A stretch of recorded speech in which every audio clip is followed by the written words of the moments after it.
Okay, ready. Okay, so let's all just take a moment to really celebrate everyone who's here at the moment, and also just taking a moment to consciously call in intentionally some extra love and support and presence to all of the sisters that we are deeply connected to that can't be here at this time. Нека да си дадем момент да отпразнуваме всички, които са днес тук, и също да изпратим грижа и любов на всички сестри, които не могат да са с нас в момента, но които ще гледат записа.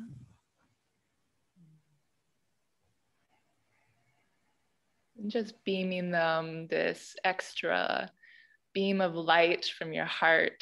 Maybe there's a certain color or rainbow that you just want to sparkle onto their life, and just visualize them receiving that sparkling energy as you radiate from your heart space. Визуализираме как от сърцето си излъчваме лъч светлина, който може да е във всеки цвят на дъгата или във всички цветове на дъгата.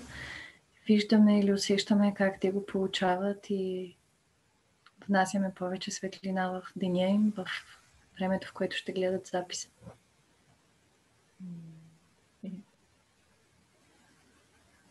And just bringing this ridiculous grin to your face, like actually physically grin. And you're going to smile at your whole body. Just smile like you are one big giant smile in your body, and smiling at your feet, your legs, your butt, your belly, your breasts, your hands, your arms, your neck, your head, all of it. И извикайте на лицето си най-широката усмивка, ама такава, която вече чак изглежда странно голяма и широка. И си позволете цялото ви тяло да стане една усмивка и да се усмихнете с всяка част от тялото си. Just taking a moment to breathe here with this big smile on your face. There's no reason that you need to smile, but this sends the signals to your body that you can feel good and you can really embrace and savor just the feeling of goodness. Дайте си момент да останете с тази широка усмивка. Няма нужда тя да е предизвикана от нещо или да има причина за нея.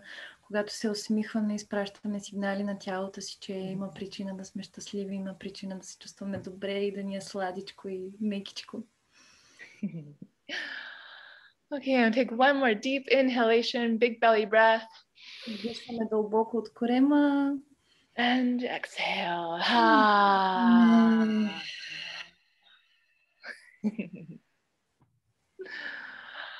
Okay, so welcome back. Welcome back. I'm so excited to be here with all of you again. Thank you so much for inviting me into your space. And yeah, I'm so excited to talk about self-sourcing and pleasure. Oh my gosh, it's like, this is like the creme de la creme of why I do everything I do. Обратно в тези срещи много се радвам, че ме поканихте във вашето женско пространство и че мога да говоря за практики за самозахранването и удоволствието. И това е черешката на тортата, най-голямата причина, поради която правя това, което правя като преподавател. So in case for anyone who isn't aware, I'll just sort of briefly share that along my path of doing joining a lot of women's ceremonial trainings and traveling the world, partaking in workshops and retreats and all that stuff, I ended up taking a somatic sex educator training that allowed me to really embody the spiritual ceremonial aspects of my life and learn to really embody that in my sexuality and in my sexual wholeness. And yeah, that's why I base a lot of my work on is through having an embodied, integrated experience of all the things that I've learned with Tantra and, you know, the aspect around Taoist practices, and really learning to bring it back into the body and kind of like conceptualize it into this reality of my body. За тези, които не са запознати, Захара е обучена като соматичен секс преподавател, обучител. Соматичното секс практикуване е свързано с интегрирането на всичките елементи в тялото. Сома означава тяло на гръцки. И специфичното при него е, че този тип практики са много церемониални, много насочени към ежедневието, към работата в живия живот и това позволява на всичките тантрични, даоистки и всякакви други системи да бъдат директно интегрирани в ежедневието ни. I love the comment, Bori. Yes, way to put the pressure on me. It's okay, I love it. I love it. Well, we're gonna share as much as we can within the hour. Of course, there's so many avenues to take with this conversation. So I just sort of pinpoint some important pieces, and if there's any questions at the end, I'm happy to really try and answer as best as possible so that everyone gets the value that they want, that they're interested in this webinar. Разбира се, темата е много широка и може да се тръгне по много пътища в нея и ще се опитаме да го концентрираме в рамките на 1 час и ако имате въпроси, Захара ще се опита да ви даде най-добрия изчерпателен отговор. Okay, so I think we all have a pretty big agreement that sexuality is, carries the frequency and the essence of everything in life. It's part of creation. It's part of creative life, force energy, Shakti energy. And I really, really believe that for myself, that this is an aspect of our sexual wholeness, is really recognizing that our sexuality is, in essence, that life frequency itself. It's an aspect of life. Мисля, че всички можем да се съгласим с това, че сексуалността ни е изключително важен аспект от нашия живот и че сексуалната енергия е живототворящата сила, енергията Шакти и за нас като жени, по принцип за хората, не само за нас, е много съществена част от сексуалността ни, да започнем да я възприемаме като нещо, което е свещено и живототворящо. And one of these things that I think that often gets forgotten about this aspect of sexuality is that when we say yes to our sexuality, we are actually saying yes and building more of the capacity to say yes to life itself. And I think that's often forgotten, where we kind of separate sexuality being separate from life. Like we only kind of associate sexuality as something in the bedroom or something that is just between two people in a relationship. И мисля, че едно от нещата, които много често забравяме е, че когато кажем да на сексуалността си, ние всъщност казваме да на живота. Много често ние гледаме на сексуалността си като на нещо отделно от ежедневието ни, от ежедневния ни живот и някак си поставяме сексуалността само в спалнята или го поставяме само в контекста на това как двама души са във връзка и там нещо им се случва. And so when you experience and feel the expansiveness of your sexual energy and how that comes through you in all aspects of your life in its whole entirety, you really build the expansiveness of your wholeness.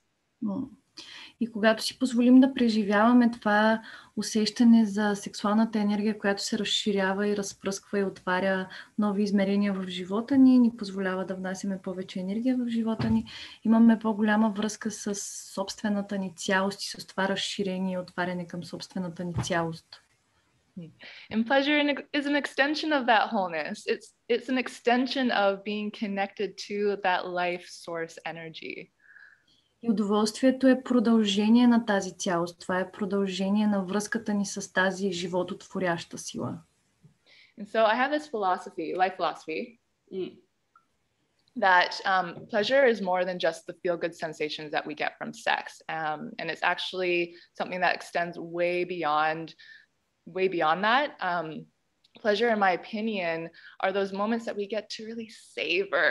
We get to savor all aspects of these life that we have access to, whether that's lovemaking with a partner or enjoying your favorite meal or dessert or feeling content while you bask in the sunshine or in nature, or when you get that, you feel that sexy turn on when you touch all your favorite spots on your body.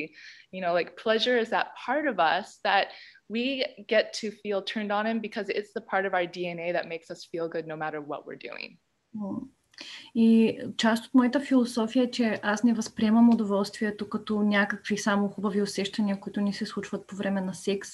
Удоволствието е много по-пълноценно. То може да се случва, когато правим любов с партньора си, или когато си ядем любимото ястие, или когато стоим на слънчице и се печем и усещаме едно такова доволство, или когато докосваме собственото си тяло. Удоволствието е едно такова усещане за пълнота.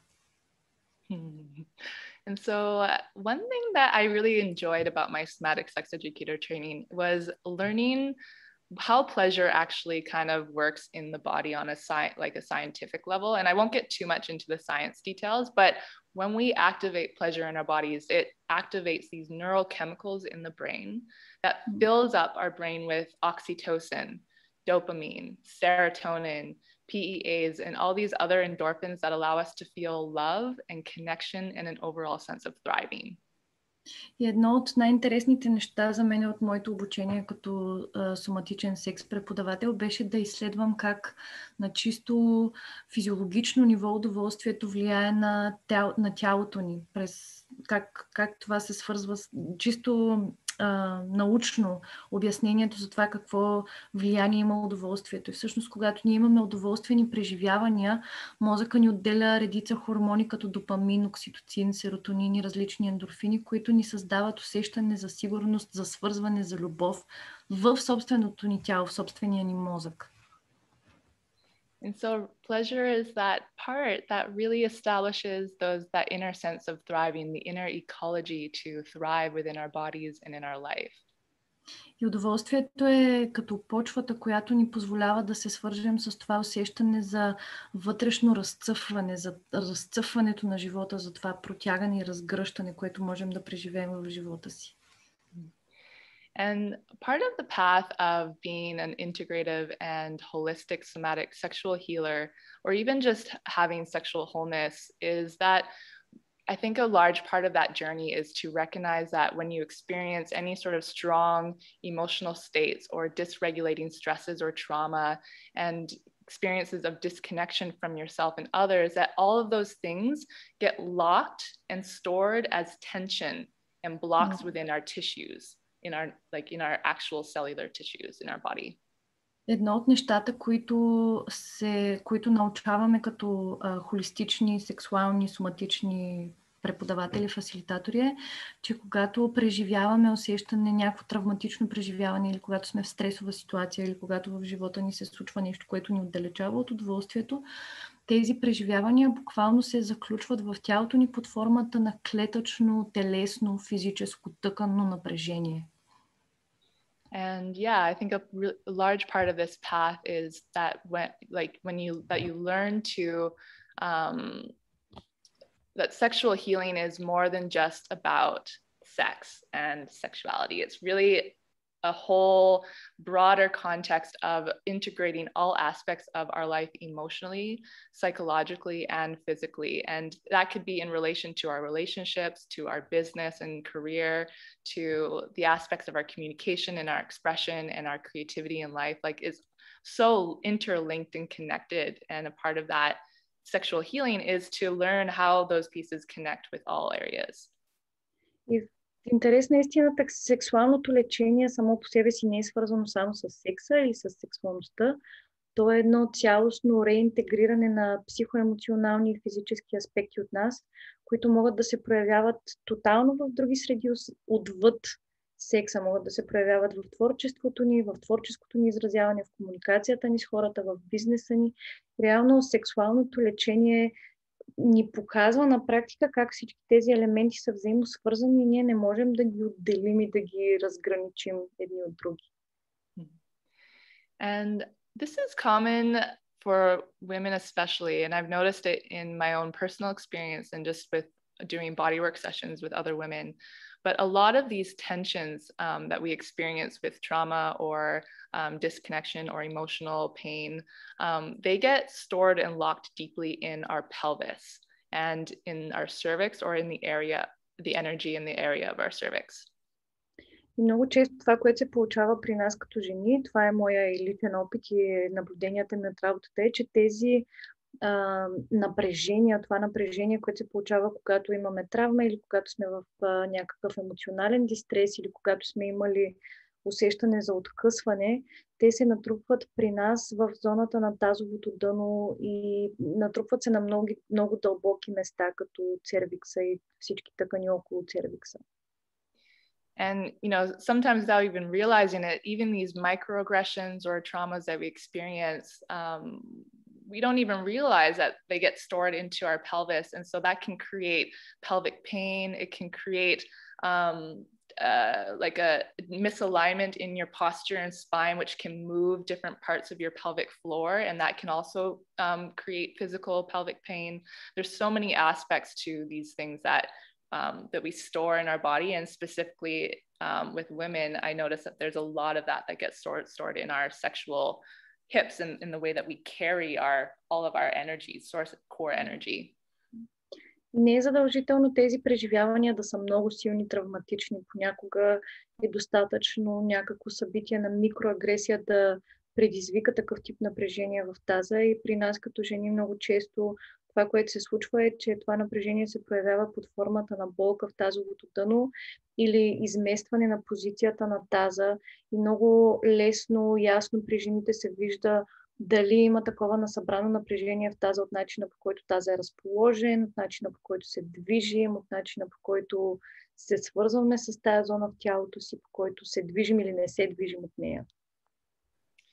And so on a more spiritual level, I really love to see, and I feel within my own experience, my own body, that the womb, or the energy of the womb, whether you have a womb or not, and the cervix and your vulva, is one of the most deepest portals of power that we wield in our bodies. It acts as a conductor and an absorber of energy. И на духовно ниво тази енергия на утробата, независимо дали имаме физическа утроба или не, като цяло енергията на утробата е едно от най-дълбоките седалища на силата. И това е, утробата служи като портал, който едновременно събира, канализира и насочва енергията. And so because it's such a central aspect, portal of power and an energetic center of power, it really magnetizes and calls in and really circulates energy from our heart and from our voice and from our way, the way that we think or the way that we perceive others in the world. И тъй като това място е много мощен портал на силата, много голямо седалище на силата, много често то канализира или циркулира или увеличава енергията, която ние имаме в сърцето си, или енергията, която позволяваме или не позволяваме да се прояви през гласа ни, или много често канализира, магнетизира, увеличава енергията на мислите ни, менталната ни енергия. And so anything that's like, you know, related to heartache or to us being silenced or abused or being told how to act or aspects around our expression in the world and other, like any of these other painful experiences in life, they really energetically, not only energetically, but physically, they get stored in this power center. And then it has to, you know, we have to learn to then de-armor and then work our way through actually learning how to hold and be present with the tension and the pains in our tissues enough so that it can then relax, and then, you know, that's what will allow for healing and physical healing to take place. И много често ситуации, които предизвикват някакво нараняване на сърцето, някаква любовна драма, ако имаме, или ако се чувстваме все едно нямаме възможност да се изразим, или ако сме били в ситуация, в която имало насилие над нас, всички тези неща се натрупват в тазовото дъно като напрежение, и една от нашите задачи е в такива случаи да се научим как да сваляме щита, да сваляме тази защитна броня на тазовото дъно, и как да оставаме с тази болка, с дискомфорта, как да държим пространството за себе си в такива ситуации. И всъщност това е пътя, по който тези неща се лекуват за нас. And I'm not the type of person to say that there's one size that fits all for sexual healing. But I think one of the core things that really helps with establishing that is, number one, safety. but also coming out of the head and into the body. So learning about somatics and really coming into learning how the body is feeling versus how we are thinking that the body is feeling. And then tuning in moment to moment around what's needed and, learning to really integrate that as an embodied, healthy experience for pleasure to arise in. И не съм преподавател, който би казал, че има универсална практика или техника, която работи за всички. Пътя на сексуално лечение за всяка една от нас е различен, но от моя опит това, което работи е на първо място да създадем за себе си защитена среда и освен това да си позволим да слезем от ума, от главата, от ментала в усещанията на физическото тяло, да си позволим да ги чувстваме и след това да започнем постепенно да ги интегрираме обратно, да се съгласяваме с тях. And so yeah, like the sexual healing is about creating safety, whether that's safety from our self-harm or from the harm of others. And part of that is learning to self-source and finding internally and establishing a place of goodness within. И определено сексуалното лечение започва с това да създадем защитено пространство за себе си и това може да е защита от нараняване, което ние сами упражняваме върху себе си или нараняване, което някой друг упражнява върху нас.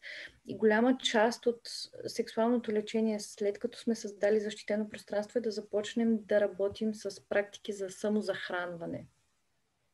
And I think a large part of that safety component is, and I don't speak for everyone in this context, but sometimes I think what happens is that we can get into these modes of conditioning where, as women, we are in service to others and we're in these giving modes. And so we sometimes feel like when we're constantly in that state, we're having to give to others, and then that automatically on an energetical level, we sort of give away our pleasure to other people. We think and we start conditioning our thoughts around thinking that our pleasure doesn't actually belong to us, that our bodies don't belong to us, that our experience is made for other people to enjoy from us and really take from us.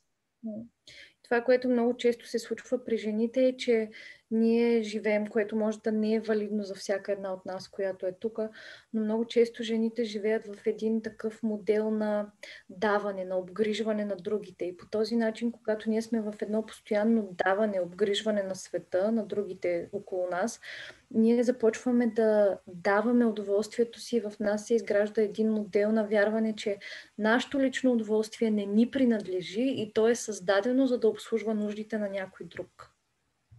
And so part of that self-sourcing and that pleasure, really harnessing that pleasure for ourselves, is we have to learn to honor it by giving it to ourselves and not giving it away to others. So really learning to dedicate and honor pleasure and receiving pleasure as a form of self-celebration.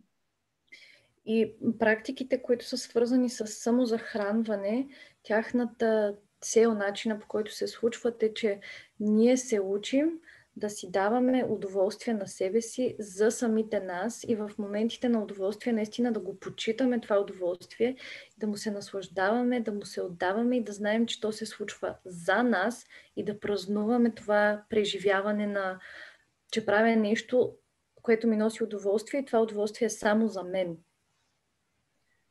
Yeah, self-celebration.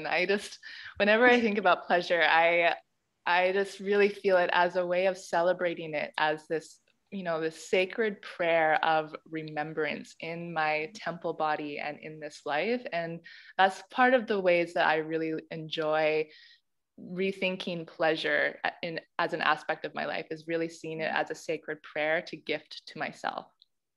Аз мисля за удоволствието като за начин да отпразнувам себе си и като за молитва, която се случва в моето тяло, което е храм и това е нещо, което мога да си дам на себе си и наистина да посветя напълно на собственото си тяло, на собствения си живот. И това е удоволствието се превръща напълно в молитва, просто цялата концепция за удоволствието се изменя в главата ми. And when we get kind of out of the minute micro view of things, like our body is our own magical laboratory. Like I think we often forget this fact about our bodies, that and the way that our consciousness weaves into every single cell in our body and into our tissues. And it's just such a huge magical experience. And I think that self-celebration helps to remind us of this element with our bodies. Когато излезем от това взиране в детайлите и миниатюрните елементи, можем да преживеем тялото си като един магически контейнер, който съдържа божествената ни осъзнатост, божественото ни съзнание във всяка една клетка. И смятам, че много често забравяме да мислим за тялото си по този начин. Когато празнуваме тялото си, започваме да си спомняме, да преживяваме отново магичността на собственото си тяло. And so I think a common blocks to pleasure is one, being too much in the head. Мисля, че основните блокажи, свързани с изпитването на удоволствието, са номер едно, че сме твърде много в главата, в мислите. That can look like thinking, am I doing this right? Do I look good? Are they enjoying it? Oh, that Kleenex over there on the floor looks so disgraceful. I should have put that away. Oh, the socks in the laundry need to get done. You know, it's like all these things, the busyness of our minds, that can really block pleasure from, or us being able to experience pleasure. И това може да изглежда като дали сега прави нещата добре, дали изглеждам добре, она човекът с мене, дали му харесва, тази бутилка на пода изглежда много гадно, чорапите трябва да се изперат. И това е едно постоянно мелене на мисли в главата, което ни откъсва от това, което се случва в момента и ни откъсва от момента на удоволствие.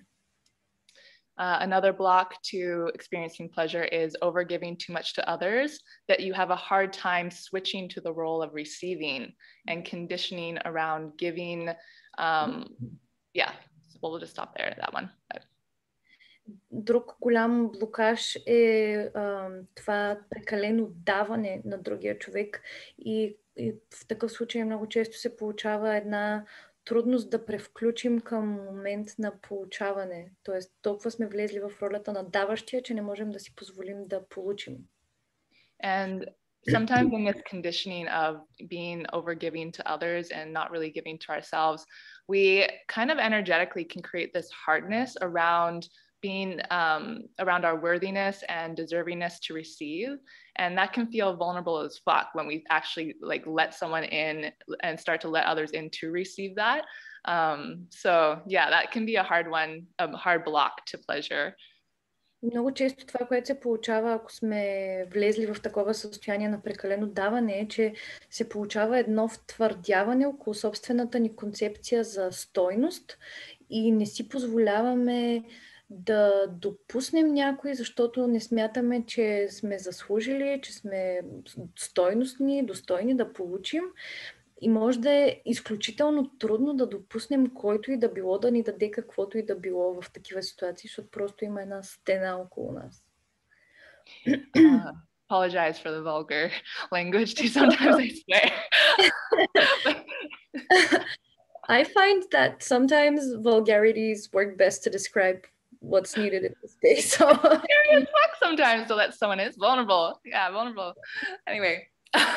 Да псуваш е уязвимо нещо и е необходимо, така че го приветстваме в пространството.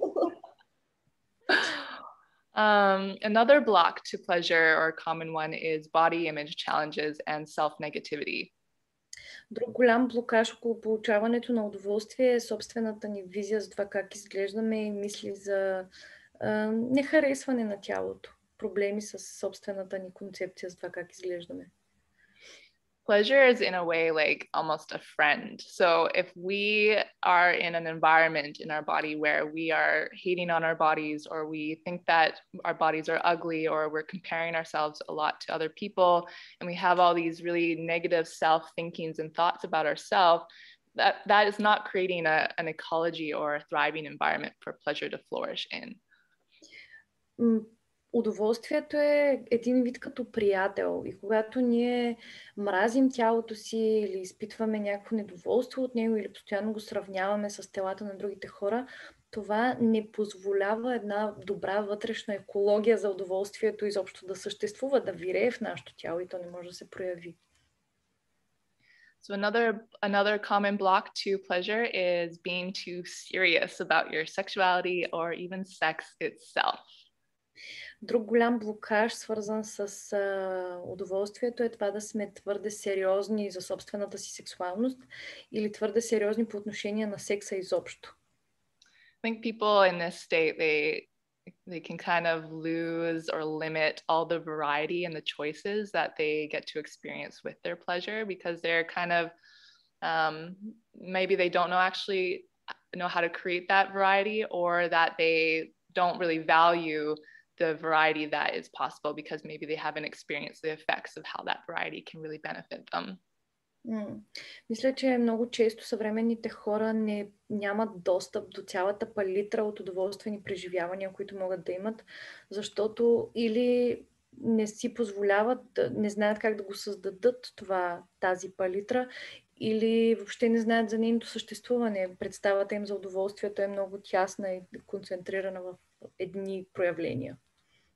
And I think too, sometimes as well, like with really ultra spiritual people, I know that I went through this, but I thought of my sex and sexuality and pleasure as like this very serious thing that I needed to make it meaningful and sacred all the time.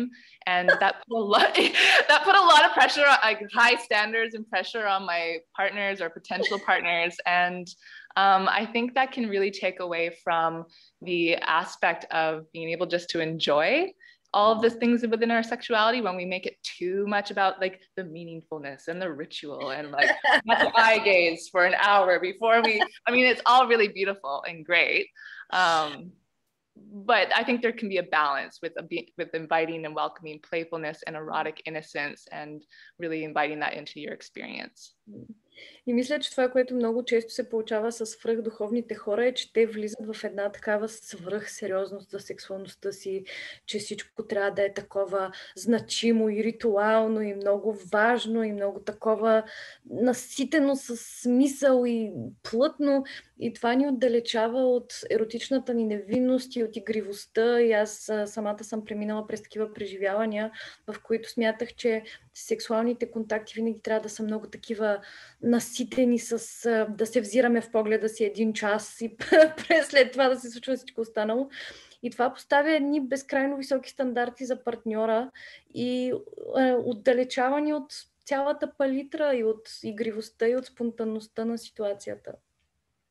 And so part of this aspect of not taking your sex or sexuality too seriously is really inviting the aspect of connecting and exploring with curiosity, not only your body, but with each other, and really seeing and experiencing your body as if you're touching and experiencing your body as like the first time, you know, and like really choosing a beginner's mindset around like, oh, like how does this feel? Or look at this hand. I've never touched this part of my elbow in this way before. Like what kind of sensations and exploration can you get from inviting curiosity into your practice? И начинът, по който можем да се избавим от тази свръхсериозност е като поканим едно любопитство в сексуалността си, независимо дали контакта се случва с партньори или просто сме сами със себе си, да изследваме собственото си тяло и да се свързваме с тялото си. Все едно за първи път го виждаме и за първи път го преживяваме и вау, какво е усещането да си докосвам ръката по този начин и никога не съм си изследвала тази част от лакътя, какво усещане ми носи това докосване. Okay, and so another one, and I think the last major one to common blocks to pleasure is trauma. И последното, за което ще говорим днес като блокаж, е травмата.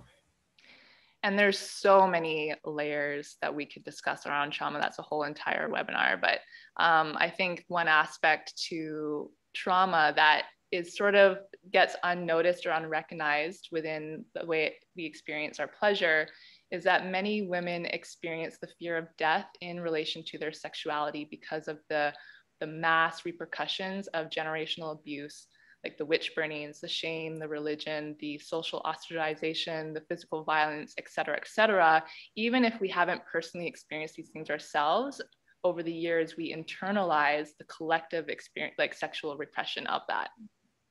Разбира се, травмата има много пластове и темата заслужава отделен вебинар, но едно от нещата, за които смятам, че не се говори много често е този аспект, който е генерационен, наследен, който върви по линиите на женското начало и който идва от стотиците години, в които жените са били изгаряни или са били опресирани или са били използвани като стока. И това е едно преживяване, че много често жените преживяват страха от смъртта, когато се опитат да се свържат с сексуалността си.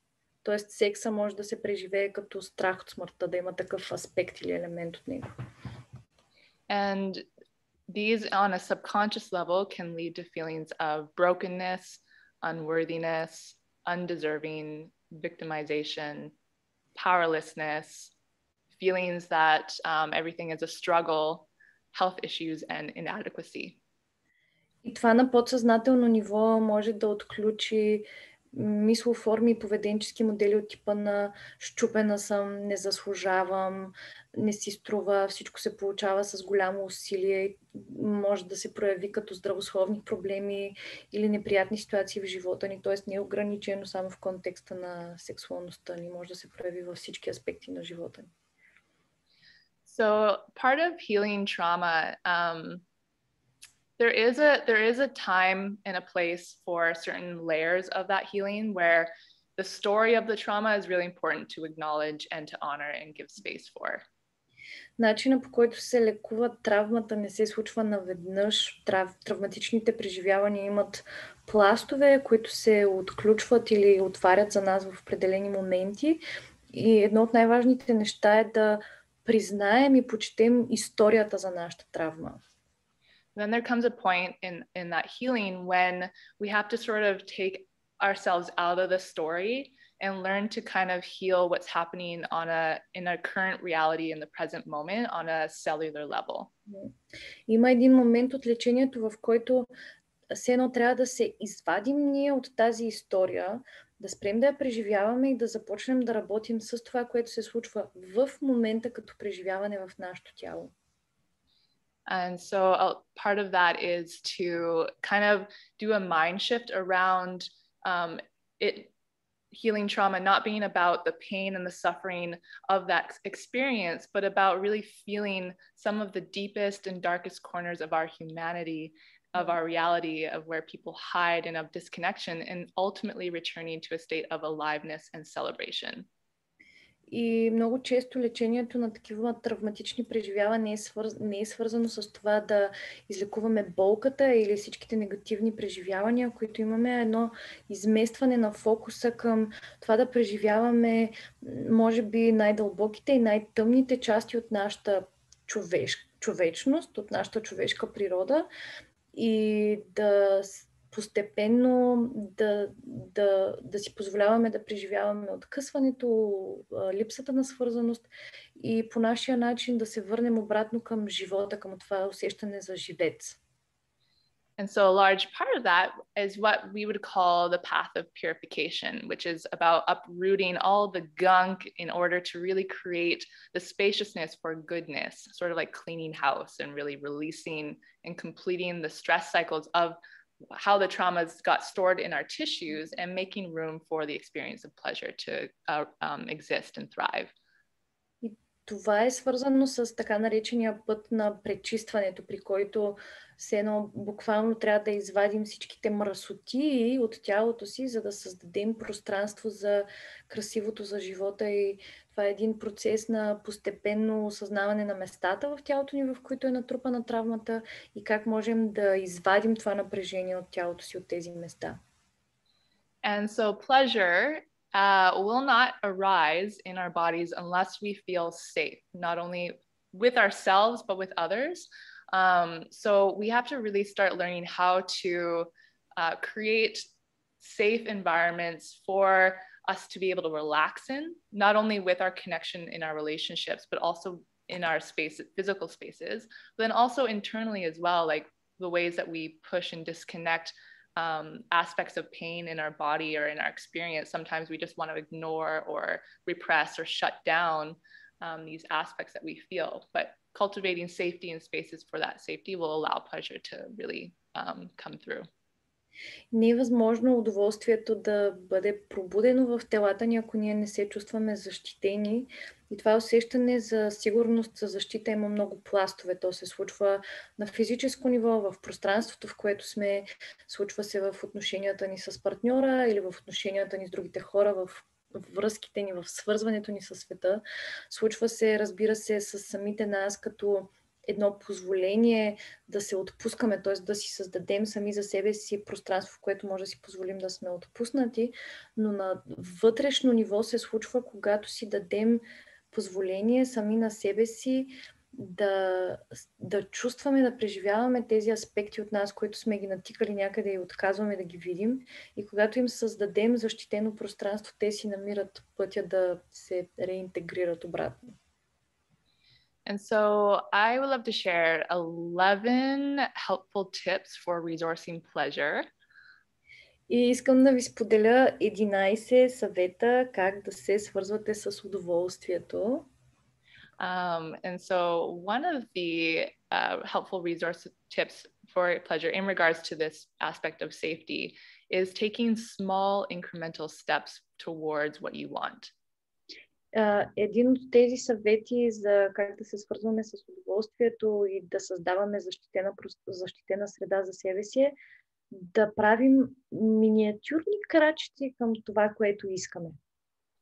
And I'm talking about like the really, really small steps. So in psychological bodywork or somatic sex education, we'd call this process titrating. And titrating is like adding a little drop and a drop at a time and turning up the dial just one little knob more around experiencing maybe more love, like receiving more love, or taking 3 minutes of your day to touch your body in a pleasurable way and not aiming for going for like a 1-hour ritual. И говоря ви наистина за много миниатюрни стъпчици. Това е като постепенно да добавяш капка по капка багрило в водата и да й позволяваш да се насища с цвят. Или много внимателно да увеличаваш звука. И ако да кажем, целта ни е да получаваме повече любов, да имаме усещане, че преживяваме повече любов, вместо да се хвърляме да правим някакъв едночасов ритуал, можем да си дадем време просто 3 минути да си докосваме тялото или 2 минути да правим нещо, което ни създава такова усещане.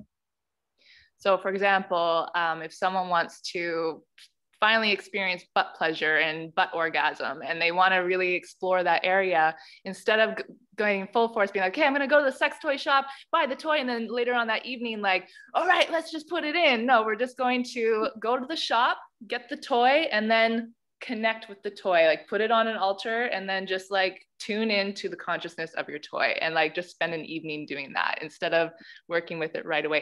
If that level of safety hasn't, if you're working to establish more of that in your body, that's what the small incremental steps around that is where you want to be starting. И това е, например, ако, да кажем, има жена, която иска да преживее удоволствие от анален секс, иска да преживее анален оргазъм. Това, което ние правим е, сега отивам до секс магазина, купувам си играчката, прибирам се до вечера и почваме веднага, слагаме тук, правим нещата. Но това не работи. Това, което се случва, което би било по-практично е, добре, това е целта ми, отивам до секс магазина, купувам си тая играчка и тая вечер просто ще си я сложа на ултара и ще се свързвам с нея, ще я гледам. И това наслагване на малки поетапни стъпчици реално позволява на това усещане за сигурност, за защитеност да се акумулира в тялото ни. And so a second helpful tip is to start changing your outlook of how you view and think about your sexuality and sexuality in general. Втория съвет е да започнем да променяме цялостната си представа за сексуалността си, начина по който гледаме на секса. So a practice that can be really fun to do is visualizing being raised by a village by empowered female leaders, priestesses and healers and deities, whoever you feel is like the role model of empowered leadership within a female structure and example. И една много забавна практика в това отношение е да си визуализирате, че е все едно група от жени, които за вас въплъщават женската сила, може да са богини, може да са живи жени, може да са жрици, може да е всичко, което си представяте, женски архетипи, които въплащават истинската проявена женска сила, ви вдигат във въздуха. And being able to visualize in your subconscious calling forth these women and really asking them or thinking and really tuning into what kind of things they would have taught you or said to you about your sexuality or sexuality in general when you were a baby, and then from when you were a child and when you as a young adult to where you are now in your life, and really seeing what they have to say about it.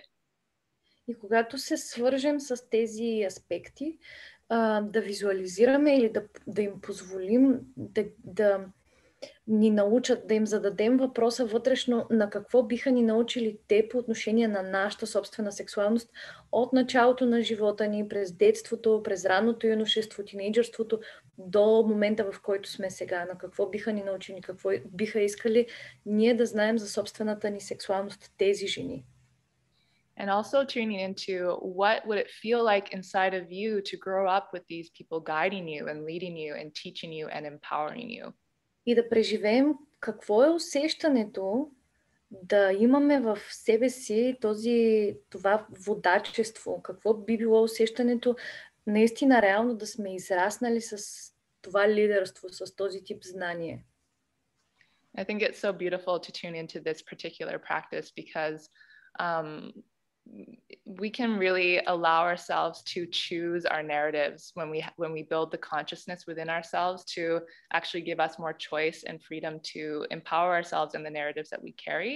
And so this can be a great way to reestablish or repattern the old conditioned narratives that have kind of made us repress and oppress our own sexual expression. Това, което аз намирам за красиво в тази практика е, че чрез нея реално можем да сменим историята, която си разказваме в главата си по отношение на собствената сексуалност и да започнем да променяме тези модели на потисничество, на насилие, на недостатъчност и така нататък, всичко, което сме натрупали.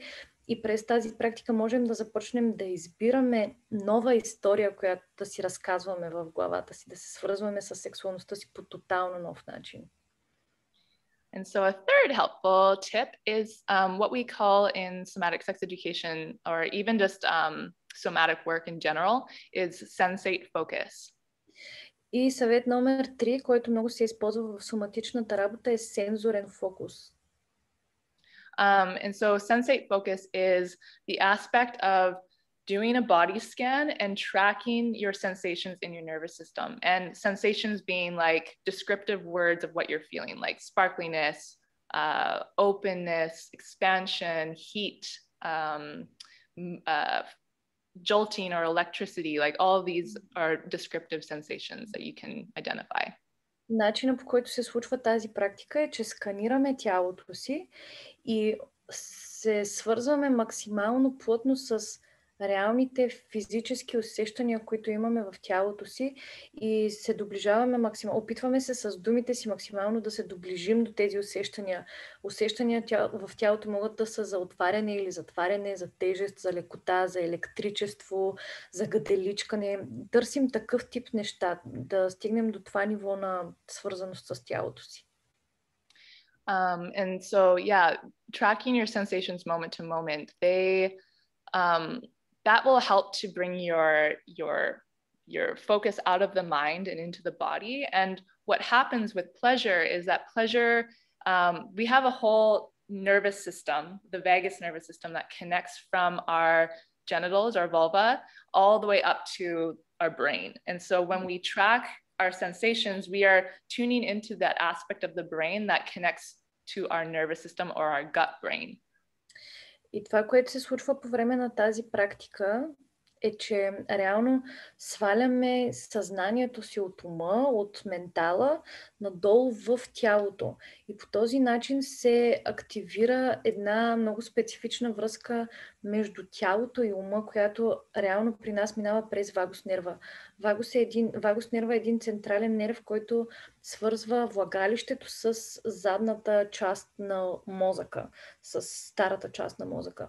И когато работим с такъв тип практики, реално активираме онази част от нас, която преживява, която усеща нещата. И това е така наречения стомашен мозък, т.е. това е интуитивното знаене в нас.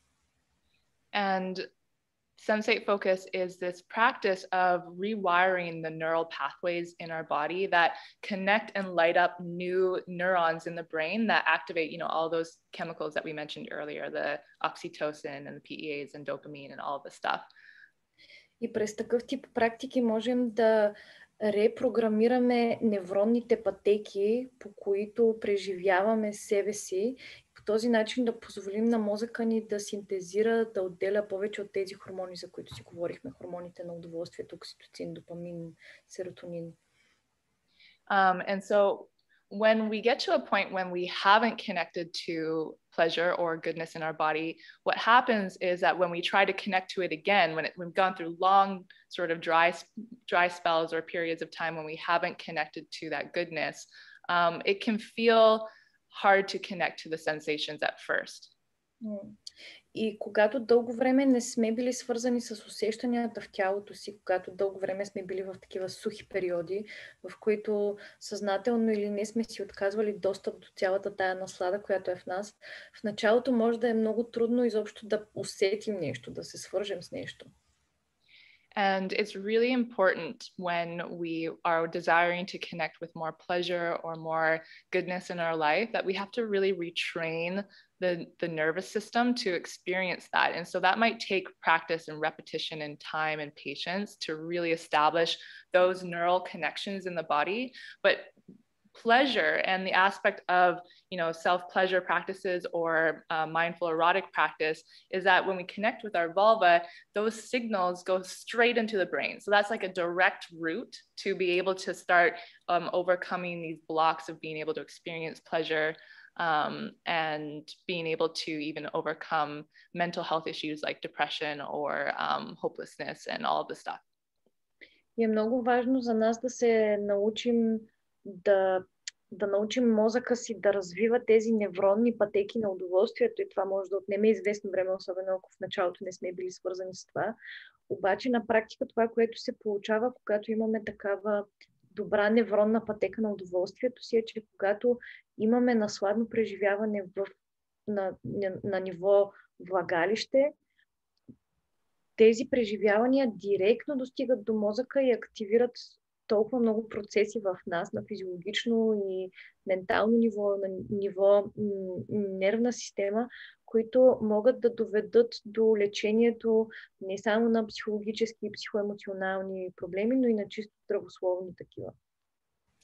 And I could go a little bit more deeper on the nervous system, but I think I'll just move on to the next step. There's so many things about the vagus nervous system that connects to our autonomic nervous system, the fight, flight, freeze response, and also our parasympathetic nervous system, which allows us to feel relaxed and safe in our bodies and to help to recognize when something is dangerous or not dangerous. So it all weaves into that. And so sexuality is sort of like a direct awakening into really establishing that inner balance and integration.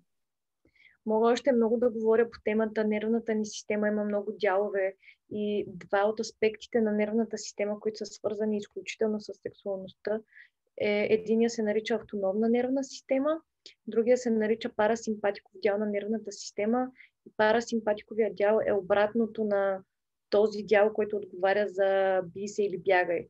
Парасимпатиковия дял активира едни процеси, които се наричат почивка и храносмилане. И когато ние имаме добро осъзнаване на чисто телесно ниво за тези процеси на удоволствието в тялото ни, реално при нас удоволствието се случва на първо място на ниво нервна система. Okay, and so the fourth tip, helpful tip to connecting with pleasure is connecting to our five senses. So our taste, sight, smell, touch, and hearing. Четвъртия съвет е да се свързваме с петте си сетива. Зрението, обонянието, слуха, докосването и кое изпускам? И петото. I forgot which one is the fifth one. Which one did you say? There's touch, taste, hearing, sight, and sound. Докосване, зрение, обоняние, вкус. Пак ги спускаме. I think everyone gets it. Everyone gets it. The five senses. Yeah. I got it. Yeah. And yeah, I find it really fascinating because the senses are actually every opening that we have in our body, like our mouth, our nose, our hearing. I think the fingertips are also an energetic opening, but all of these places are erogenous zones on the body. Намирам го за много интересно, защото всички отвори, които имаме по тялото си, ушите, устата, носа, очите, на енергийно ниво, върховете на пръстите са отвори, реално са ерогенни зони. So when we tune into the five senses and we bring like nice smelly things throughout our day, or we taste a delicious dragon fruit or pineapple, or when we hear really nice music, that is sort of massaging and arousing our arousal. It's like arousing us in ways that are just more beyond just the sex aspect of arousal, but it really connects to that in a more holistic way. Когато активираме петте си сетива по приятен начин, примерно ядем нещо вкусно, или миришем хубави аромати, или слушаме музика, която ни харесва, това събужда едно ниво на възбуда в тялото ни, което не е директно и пряко свързано с сексуалния аспект на възбудата. And one aspect that I find really fascinating about this is that the five senses activate neural responses in the brain. И един от аспектите, който аз намирам за изключително впечатляващ, е, че петте сетива активират неврологичен отговор в мозъка ни. And that each chakra correlates to these five senses that also connects to different parts of the brain. И всяко сетиво е свързано с отделна чакра, която също има специфични... всяка чакра се свързва по специфичен начин с активността на мозъка. And I can't remember all of them in this moment, but I know that smell is related to our first chakra and is connected to the primal subconscious part of our brain. Първа чакра, Муладара, е свързана с обонянието ни. I can tell them if you yeah. Do you want to tell them? Yeah. Значи, относно сетивата, първа чакра е свързана с обонянието и с първичността ни, защото представете си хората преди много хилядолетия, колко близо са били до земята и начина, по който са разпознавали ядливата храна е било през обонянието, през начина, по който мирише. Втора чакра е свързана с вкуса и с активирането на всички тук части на устата, езика, и те реално са свързани. Устата е свързана с влагалището. Трета чакра е свързана с зрението. Начина, по който това е един много интересен такъв неврологичен феномен, който е като виждам нещо, искам нещо, трябва да го получа това нещо, кой е най-прекият път да го получа. Общо взето, голяма част от желанията ни се проявяват през сетивото на зрението. И трета чакра е свързана с активността, с действието, с начина, по който намираме пътя до желанията си, намираме пътя до желаната цел. Четвърта чакра е свързана с докосването и с начина, по който преживяваме свързването. И това може да е свързване с себе си, може да е свързване с партньор, може да е свързване с дърво в парка, може да е свързване с материята на леглото ви или материята на масата, няма значение. И всъщност в йога се казва, че ръцете са продължения на сърцето. Така че всеки път, когато докосваме нещо, ние имаме сърдечен обмен с него. И пета чакра е свързана с слуха. Защото пета чакра, ние много често мислим за нея само като за чакрата, през която се изразяваме и говорим, но другия аспект на пета чакра е как слушам и как чувам, кои са нещата, които чувам и кои са нещата, които не искам да чуя или отказвам да чуя. That's it. When I first learned about that, it blew my mind. I was like, that makes so much sense. Когато научих за това мозъка, бях такава, това има толкова много. Yes, okay. So a fifth helpful tip for connecting with pleasure is breath work. Oh my God, breath work, breath work, breath work, breath work, breathing. Съвет номер 5 за повече удоволствие е работа с дъха. Работа с дъха и дишане. Дихателни практики всякакви. It's incredible how much we actually forget to breathe on a day-to-day basis. And I mean like deeply breathing. Невероятно е колко често в ежедневието си забравяме наистина да дишаме дълбоко. And specifically when it comes to pleasure and connecting with pleasure and getting out of the head and more into the body, open mouth breathing overpowers cortical control. That the cortical control is like the part of our brain that wants to kind of control the outcome and like navigate whether or not we which experiences we allow or don't allow in our body, in our experience. В контекста на удоволствието, дишането с отворена уста е много добро начало, защото когато дишаме с отворена уста, това е един начин да прескочим едни части от неврокортекса ни, които са в постоянен контрол. Има едни аспекти от неврокортекса, които постоянно се опитват да регулират информацията, която идва от външния свят и да кажат това преживяване го искам, пък това не го искам и ще го преживея по еди си какъв начин. Когато дишаме с отворена уста, го прескачаме този механизъм. And so this breathwork, this style breathwork, like the open mouth breathing,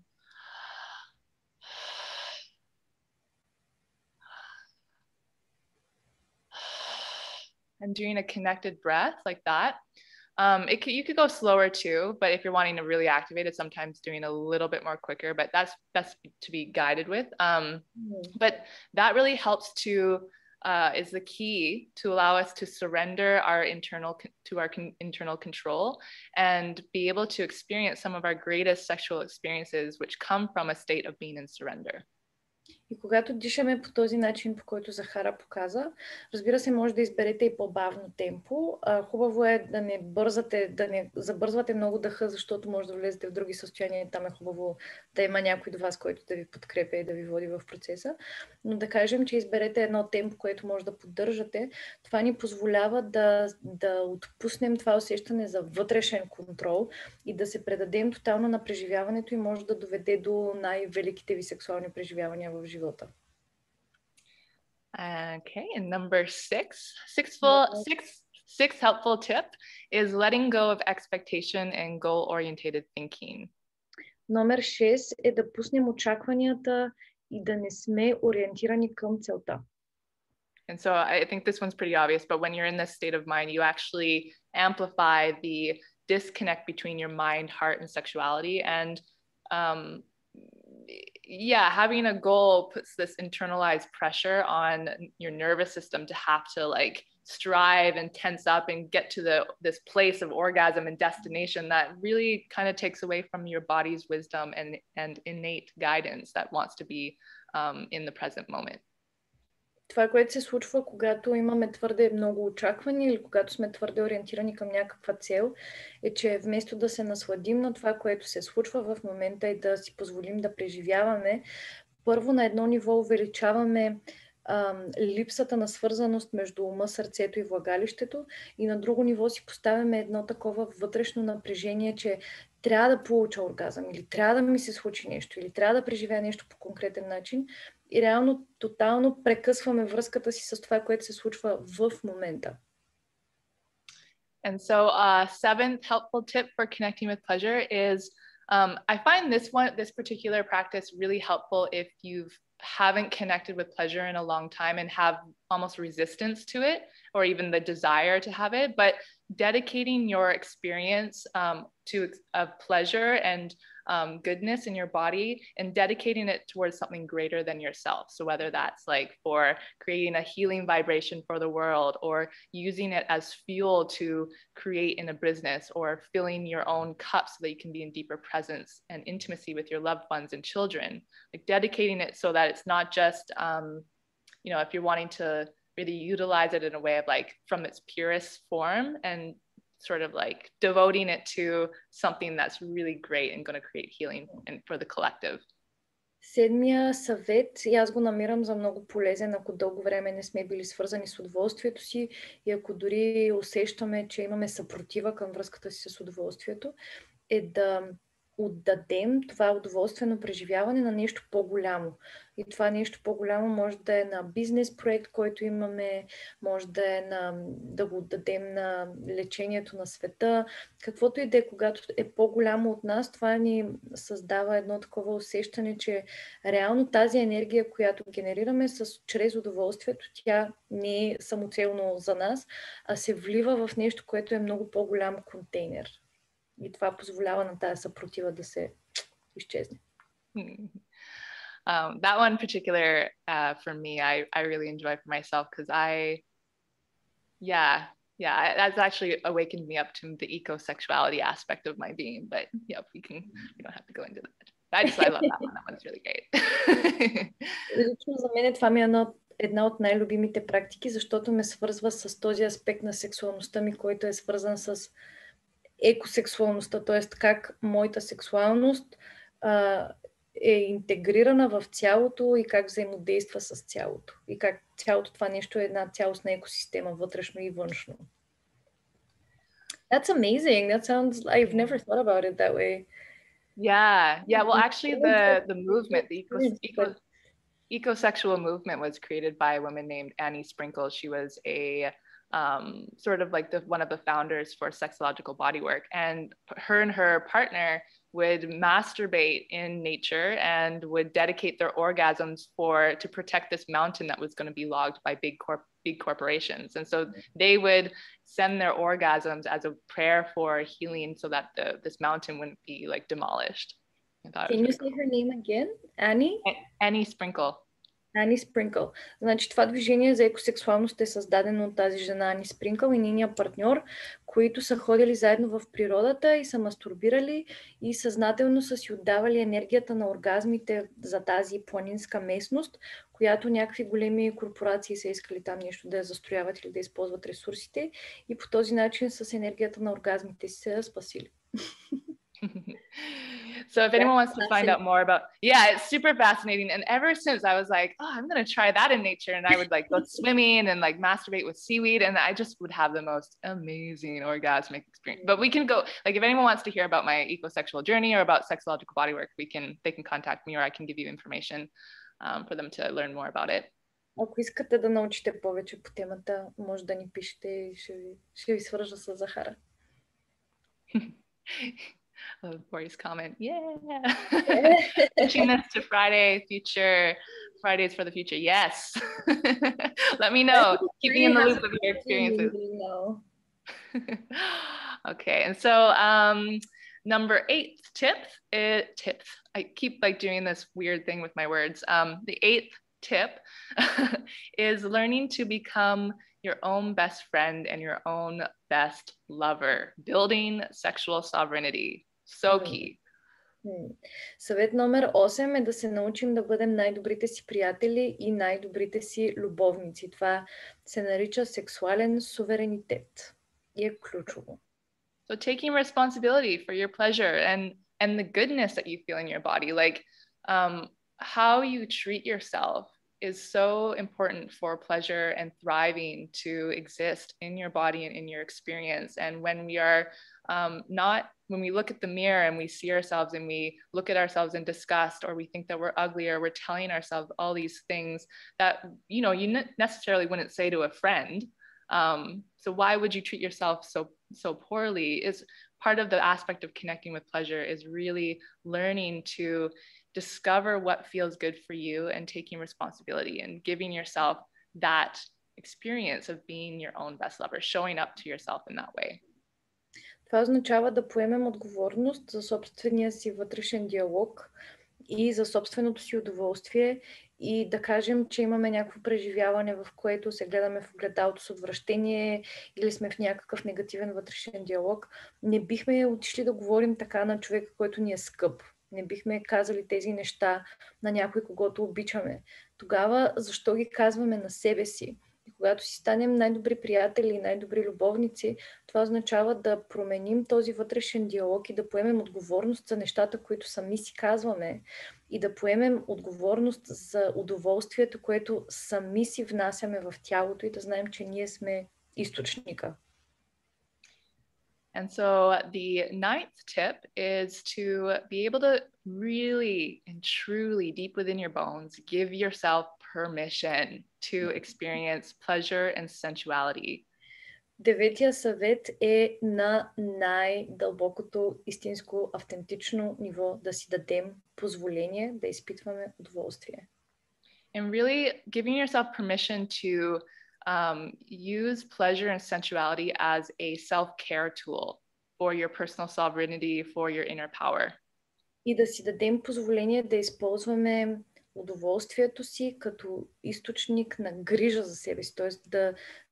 да позволим на удоволствието да е източник на грижа и на встъпване в собствената ни сила.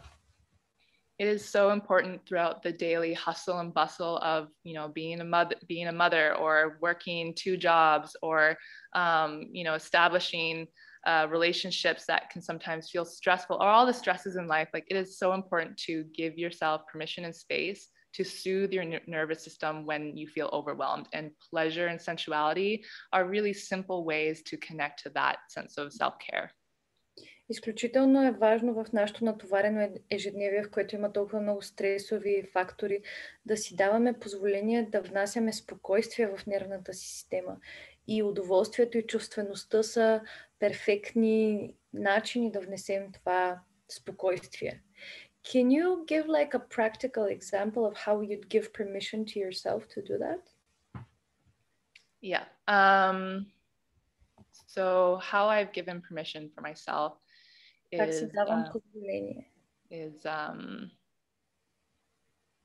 okay. So if I've been working all day, like 6 massage appointments in the day, and I'm giving, and then I have to cook a meal, and I'm so exhausted and so tired. I want to cook a meal, but I want to be able to experience enjoyment and nourishment from that. So instead of just like cooking something really quick and gulping it down like a bachelorette, I choose in that moment, I want to give myself permission to savor the food. So recognizing that when I savor something in the moment, that actually like sends signals to the brain that will overwash, and it will help to ease the stress that I'm feeling from the day. That's like one example. I don't know if that's a very good one or not. На практика, пример за това е, че да кажем съм имала 6 масажни терапии за деня и цял ден съм била в някакво състояние на даване. Вечерта искам да си сготвя нещо вкусно и тенденцията е да го излапам супер бързо, защото съм много уморена и съм много стресирана и съм гладна. И това, което правя, е да си дам позволение да се насладя на всяка хапка и да усетя вкуса на всяка хапка с ясното съзнание, че този процес на наслаждение от всяка хапка изпраща сигнали на спокойствие до нервната ми система и това внася спокойствие в цялото ми тяло. Another example actually I just thought of too is if you are constantly tending to caring for others and people, dedicating a time in your schedule, like an hour in your schedule throughout the week or something, like, or wherever that feels most in alignment for you, but actually just being like, this time I'm dedicating for myself, like giving yourself permission to like actually put in your schedule that you are giving your time to connect with your body and yourself, and really, whether that's having an hour-long bath with all the good things that you enjoy, or whether or not that's like closing and locking your bedroom door, putting on some music and doing some dancing and connecting with your hips and lubricating your body, or doing self-massage. This is another way that you can give yourself permission by like really establishing that. Друг пример за това как може да си давате позволение, да кажем, че сте в позиция, в която сте в постоянно даване на другите. Реално да си дадете в седмицата 1 час, когато е най-удобно за вас, за вашия график, който да си давате само на себе си. И това даване може да изглежда като да си направите едночасова вана, в която да си сложите всичките неща, които обичате и да си позволите да се отпуснете. Или може да е просто да си заключите спалнята и да си танцувате и да се свържете с хълбочите си, да се движите. По какъвто начин усещате, че имате нужда в този момент да си дадете позволение този 1 час да е само за вас и да е само за грижа за вас. And so, Simona, I don't know if you have anything else to add to that one, but maybe, no, yeah. It kind of shows up in however people's I'm curious because in my experience, very often there's like a deep-rooted part of us that is constantly not allowing for us to experience pleasure in any way. So, for me, it's like I experience pleasure in this way. And I know that on a Wednesday afternoon, I can chill in my bed and take a shower and do nothing. And I don't feel guilty about it. But then it shows up in another part of my life. So it's curious to explore how that thing doesn't really go away, that constant need to do or to tend to other things doesn't go away. It just shifts, or it becomes more subtle, and it's like you don't give permission yourself once and then you're done with it and you're I've given myself permission, yay. It's a thing that you need again and again, and it's like you have to, for me, I had to come to terms with the fact that I will have to give myself permission to be happy almost on a daily basis. It's not a thing that you do once. Definitely. Yeah. Това, което казах, е, че моето лично преживяване е, че дори да си дадем удоволствие в един аспект от живота си, да кажем, че на мене преди ми е било трудно в сряда след обяд да си почивам и да си се къпя и да си лежа в леглото и да си гледам филми, сега това вече не е фактор, т.е. не се чувствам виновна или не се чувствам тъпо, че си давам това време за себе си, обаче тая част от мене, която трябва да правиш постоянно неща, трябва да случваш, тя се измества или става много по-финна. И тези позволения, които си даваме, това не е еднократен процес, в който аз сега си позволявам да изпитвам удоволствие, а това е една постоянна среща с част от мене, която е такава, не може сега, има нещо друго за правене, и аз се улавям, че почти на ежедневно ниво трябва да си го давам това позволение и на тази част да й казвам, да, ще свършим работата спокойно, но сега нещо друго. Yeah, I think that's such an important key too, because we have to really recognize that in order for us to really have healthy, established relationships with others and, with life itself, we have to learn to value and give to ourselves from our, and give from our overflow, not from depletion. So recognizing and celebrating that. Мисля, че това е много съществена част, която се учим да я виждаме и да я празнуваме, защото искаме да създаваме връзки с света и с другите хора около нас от едно място, в което ние естествено преливаме, т.е. не сме в недоимък, недостиг, а преливаме и така се свързваме с другите хора. И за да се случи това, първо трябва да празнуваме себе си, трябва да се погрижим за себе си. Yeah, people care about us taking care of ourselves at a deep level, right? So I think there can be an overall understanding and a deeper trust and rapport that can be established when we learn to actually take care of ourselves. And then that, on a receptive level, people see us differently in a way of like, oh, she's taking care of herself. That's actually really great to see. Хората, които ги е грижа, искат ние да се грижим за себе си, когато създаваме връзки, които са базирани на това, че аз мога да си позволя да се грижа за себе си. Това може да внесе много повече доверие и рапор, да има много по-чиста и ясна комуникация и много повече свързаност в отношенията. И когато си дадем това време за грижа за себе си, човека отсреща, който и да е той, да разпознае, че тя в момента се грижи за себе си и аз оценявам това и се радвам на това, защото е важно.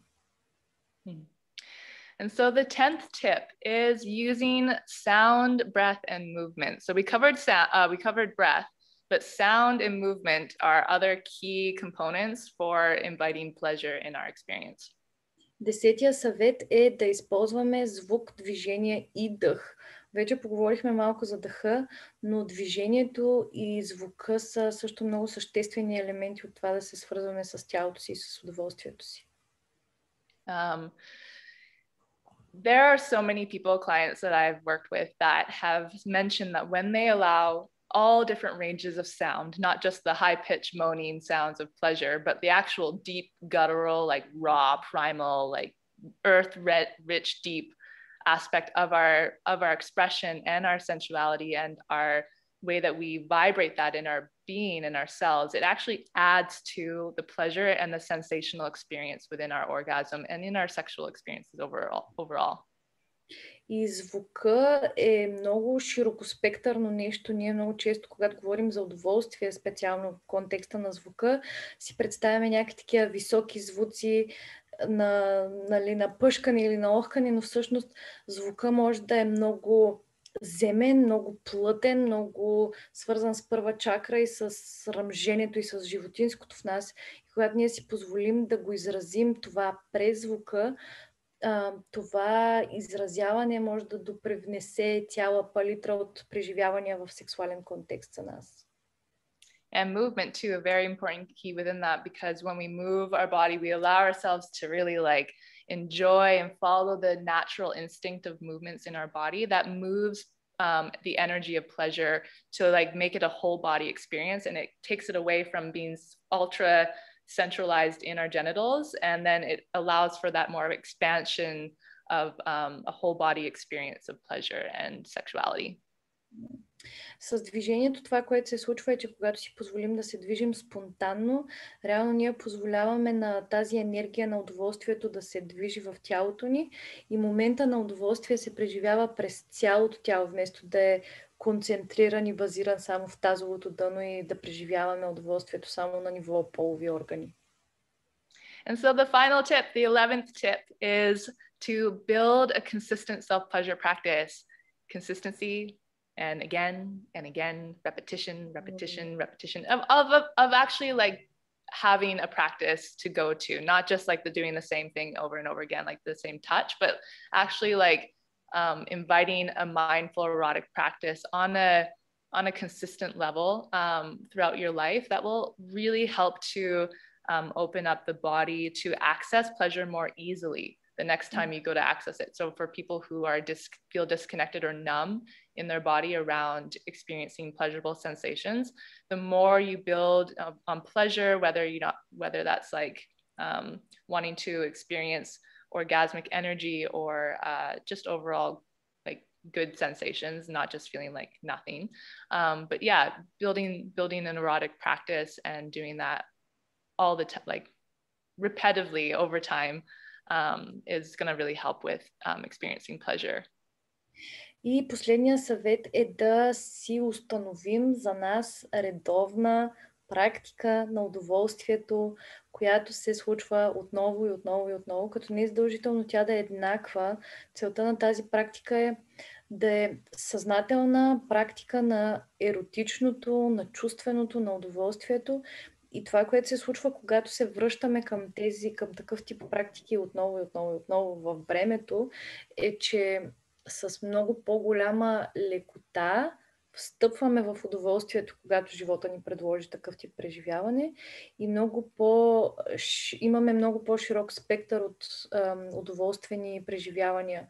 И това е основното нещо, което хората, които се чувстват откъснати от удоволствието си, могат да направят за себе си, да изградят редовна, постоянна практика, с която да позволяват на нервната система да встъпва в тези състояния по-бързо и по-лесно.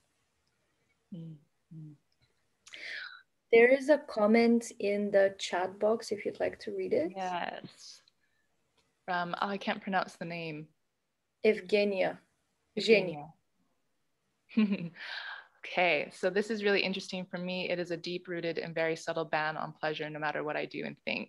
As if inside I tell myself, it's okay, you can have any pleasure and time for yourself as long as you don't actually feel free to enjoy it. Yeah. Is there, what do you notice about your experience when you tell yourself that, like when that thought comes up, when it comes to like actually being able to enjoy it? I'm curious to hear more about that. Какво усещаш като преживяване в тялото си, когато тази мисъл ти мине през главата, че можеш да имаш всяко удоволствие по всяко време, стига да не му се наслаждаваш? It's not really a thought. It's something that I'm discovering now when we're discussing about it. It's a very, very deep conviction that is beyond any thought. It's like, because all of my life I don't have a family or anything like that. I'm free to have time for myself and enjoy stuff. But I've noticed that this is actually what I do deep inside myself. I don't feel like I deserve it and I'm free to really enjoy it and really have it as an empowerment. It's more like, yeah, I know I am supposed to take care of myself. So here I'm taking care of myself, you know? Like,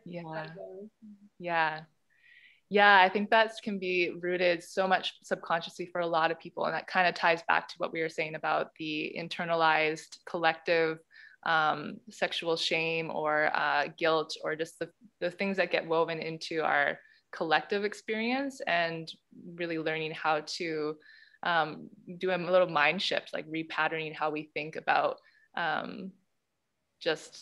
connecting to pleasure in our sexuality.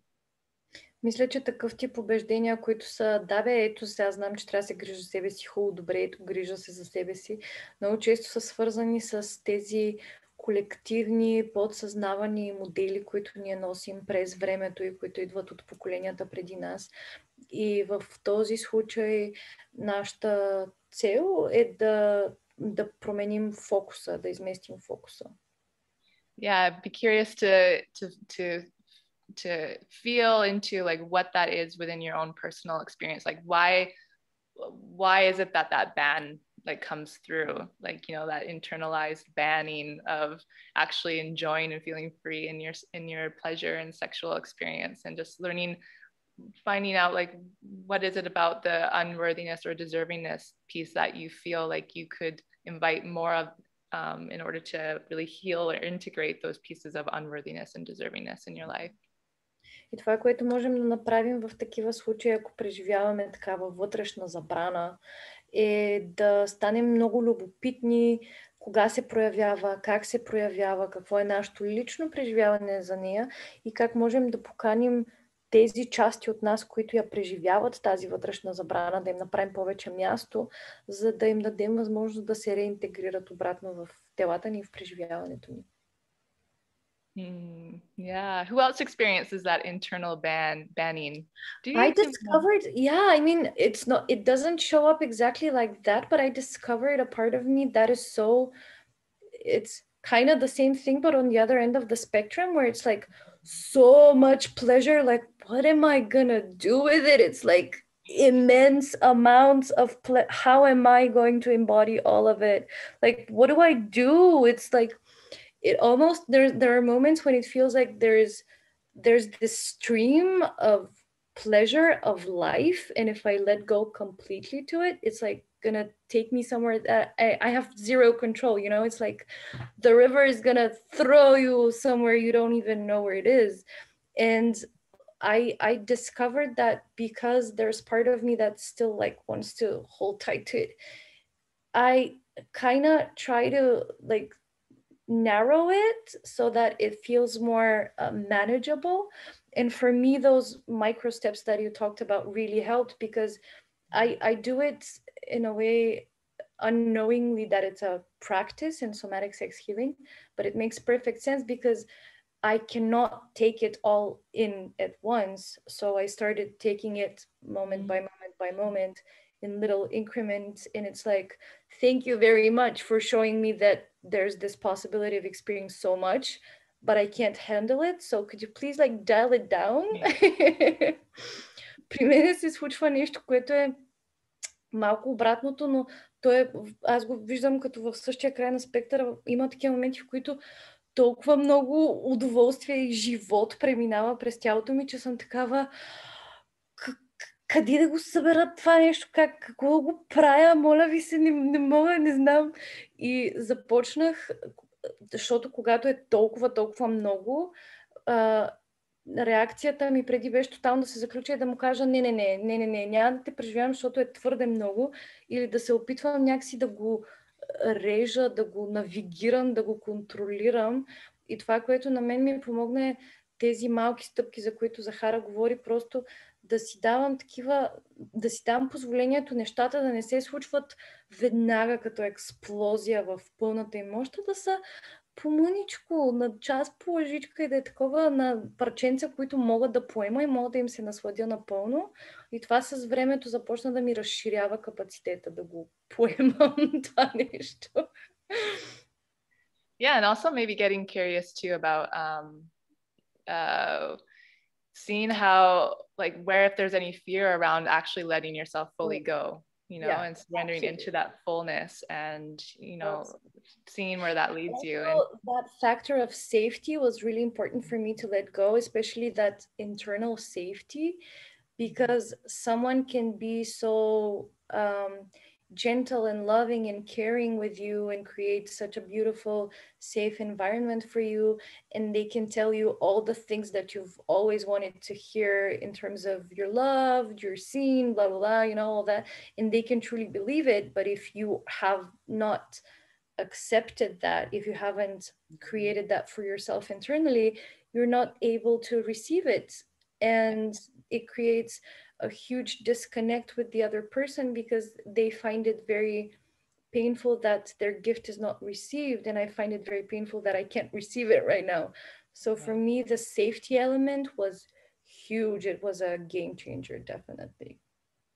И също по всичките тези теми, наистина тази вътрешна сигурност за мен промени тотално всичко, защото ми се е случвало да се появи някой, който да ми създаде перфектната защитена среда и да ми каже всичките неща, които съм искала някой да чувам в това отношение, да е такъв, ти си обгрижена и тук ще направя всичко, ще ти дам каквото искаш.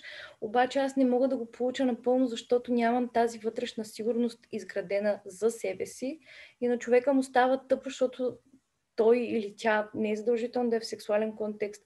Един вид се опитва да ми направи подарък, да ме обгрижи, да ми даде грижа. И аз съм така, сори, ама не мога да я получа. И много са специфични тия преживявания. And also I feel that when we don't have internal safety, it's very easy to get attached or even to have this kind of to create an unhealthy bonding to your partner or even a friend. Definitely. Get addicted to someone.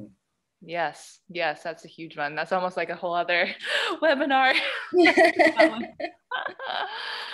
So it looks like we have a question in the chat. When you use the word embody, does that mean the word integrate? Yeah, so I personally use both those words interchangeably, but in essence, integration is sort of a recognition and a result of you embodying yourself. Въпросът е дали въплъщаване и интеграция е едно и също. И да, Захара понякога ги използва като синоними, но интеграцията е това вътрешно разпознаване и наместване на част от тебе, която си позволиш да я въплатиш. So I don't know if that answers the question. You can let me know if that needs more clarity, sort of. Yeah, so like embodying is sort of like when the brain kind of lets go of the control of how it realizes something. And then it kind of, the body is the thing that is doing all the work and the processing of that. And the integration is like when the brain recognizes that process is happening from the bodies. So I don't know if that makes sense, but sort of like the integration is more of like a mental process, and then the embodying is more of like an embodied process. But they kind of work simultaneously because it's all really linked together when we build the mind-body connection.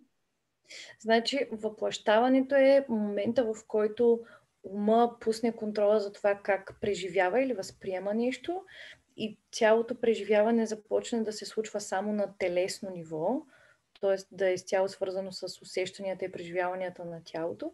След това интеграцията е момента, в който имаме осъзнаването, че това нещо се случва на телесно ниво. И въплъщаването е тялото, интеграцията се случва по-скоро през ума, но те много често се случват, вървят ръка за ръка, т.е. случват се заедно, паралелно. So does that sort of connect and make sense? Okay, great. Yeah. Does anybody else have any questions about anything that was shared throughout the conversation today, or if there's anything that needs clarifying? Имате ли други въпроси? Имате ли нужда нещо да ви се разясни?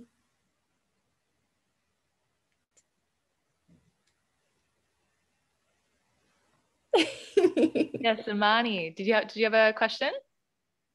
No, the topic is amazing. Even today I have thoughts about this. And after the 2 weeks COVID quarantine, you feel very very unstable and not connected with everything.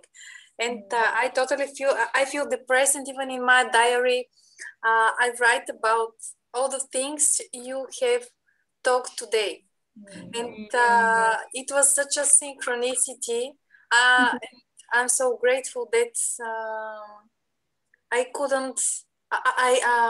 I'm so happy that I've participated in this lecture, and I'm happy because now I know how to back again in the game. Yeah. So thank you so much. Oh, you're so welcome. Celebrating you. Yes, and celebrating Absolutely. all of us. Amazing. Yeah, I love that. I love when we get those like synchronistic spirit channel hits where it's like, boom, yeah, we're like on track and aligned.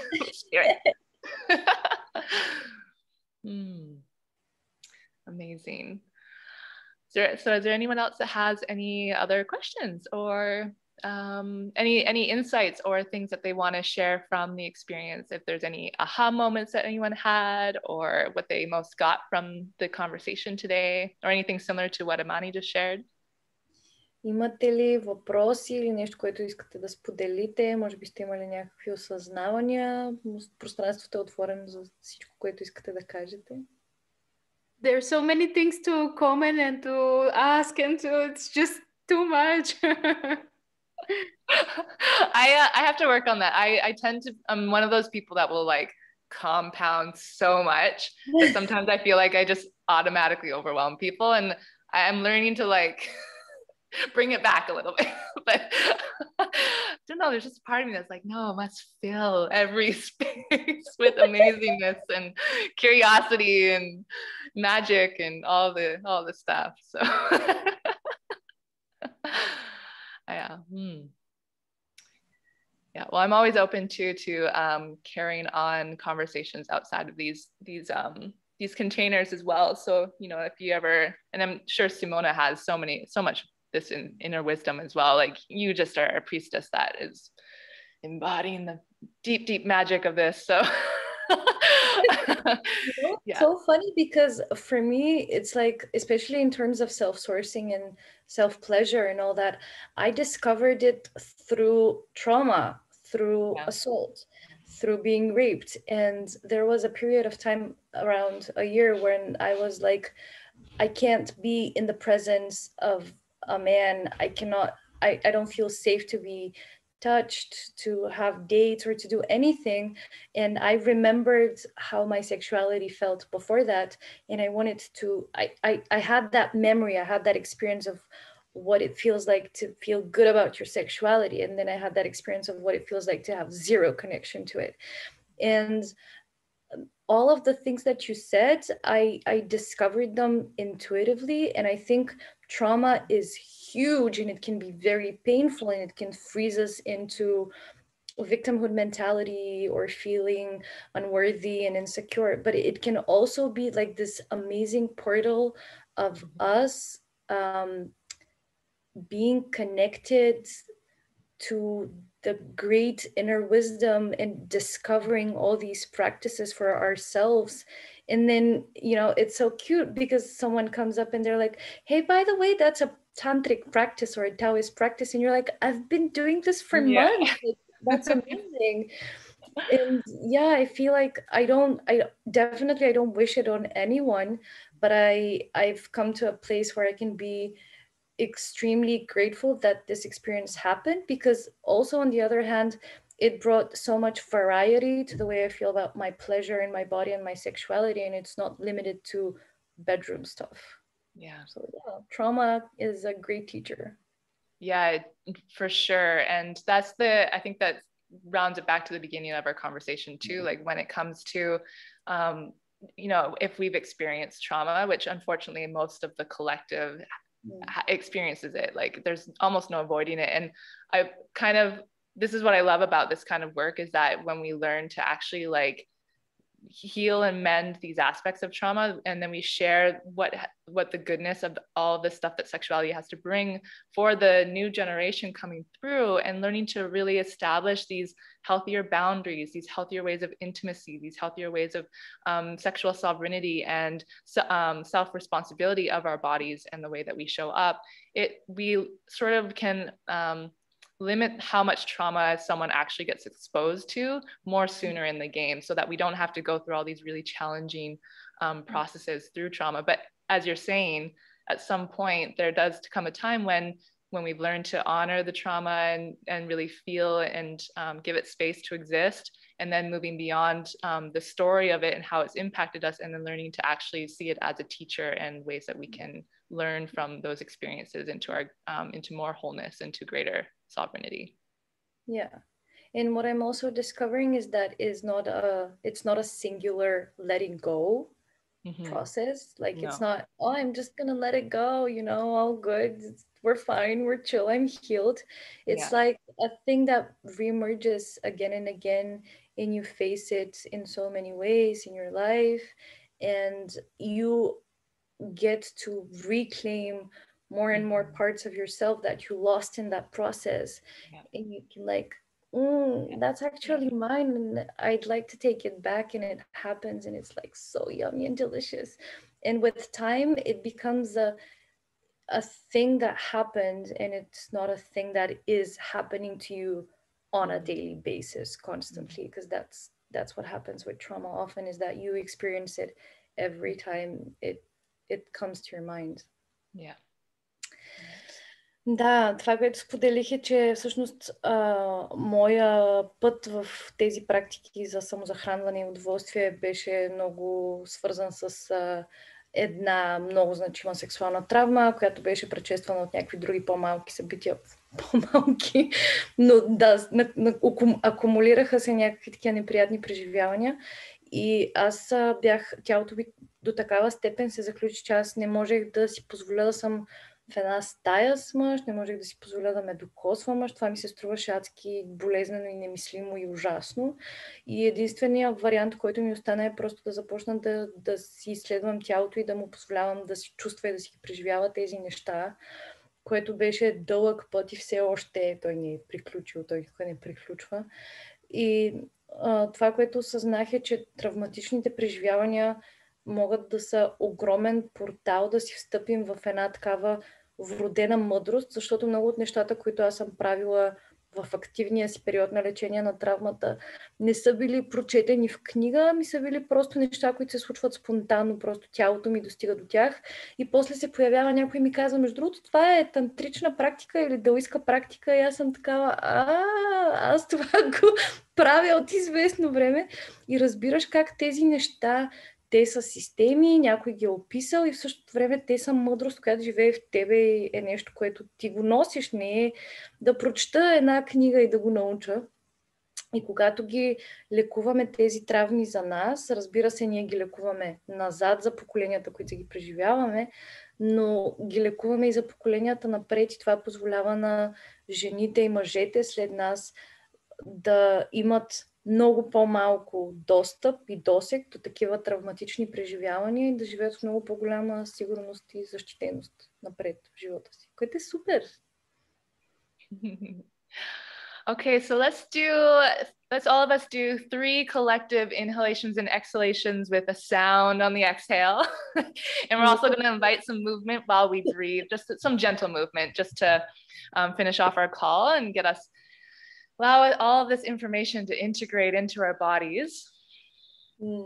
Нека сега ще направим 3 вдишвания и издишвания заедно, и звука ще го поканим да е с звук, и може да поканите някакви фини движения в тялото си, просто да позволим на информацията да се интегрира в тялото. Okay, so we're going to exhale a cleansing breath. Издишваме. And then inhale, making a sound on the exhale. Издишваме и с издишването издаваме звук.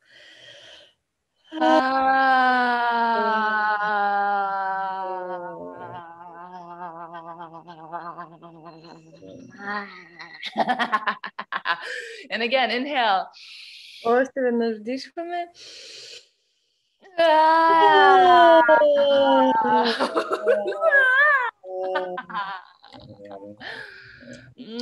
And one more time. Още веднъж.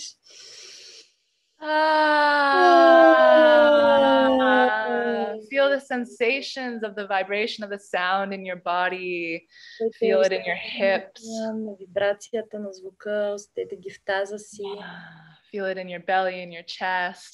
В гърдите. Wonderful. So the practice, the challenge for all of you is to really tune into something either tonight or tomorrow when you wake up, because I'm pretty sure it's really late for you right now, but just find a way to connect with some form of goodness, either mentally, physically, emotionally, spiritually, and tuning into like an aspect of your body with curiosity. So like really exploring new touch, as if you're like a newborn baby, like trying to like discover yourself, and you're like, oh, I wonder what that is like. Предизвикателството за нас е тази вечер или утре, или когато имате настроение и време, да си позволите да преживеете някакъв вид такова нещо хубавичко, което може да е на ментално, на емоционално, на физическо ниво, и също да изследваме тялото си през любопитството, все едно сме новородено бебе и да сме такива, вау, на кого е тази ръка, какво прави тази ръка. And you can either put on music or you can do it in silence, but just noticing the texture of the sensations that you feel touching your skin, and then also being the receiver of that touch and the sensations that you feel on the receiving end of that touch. И може в тази практика да си пуснете музика или може да направите в тишина. И това, което изследваме, е как едновременно сме човека, който дава докосването, всички усещания, които идват с даването, и в същото време сме човека, който получава и всички усещания, които идват с получаването на докосването. Or, you know, anything, of course, that's something that you want to work on in regards to the 11 tips that we talked about. That's something that it's a challenge for all of you this week to invite more of, so you can experience more pleasure or goodness in your life and in your body. Може да приложите един, два или всичките 11 от тези съвета. И това ни е задачката за седмицата, да поканим повече удоволствие по всички възможни начини в тялото си и в живота си. All right, so that completes our call for today.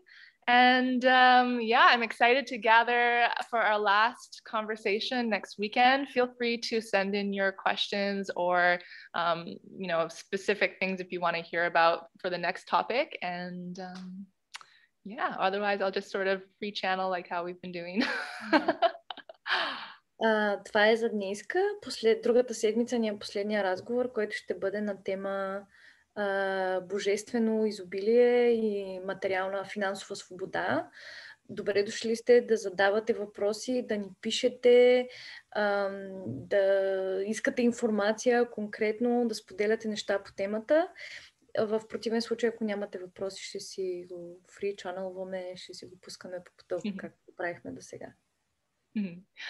Okay, loves, I look forward to seeing you soon and sending you so much blessings and rainbow sparkliness from my heart to you for your evening and your dream states. Yes, sending you so much love. I'm trying to make it mine not to look like a potato sack. Hold on.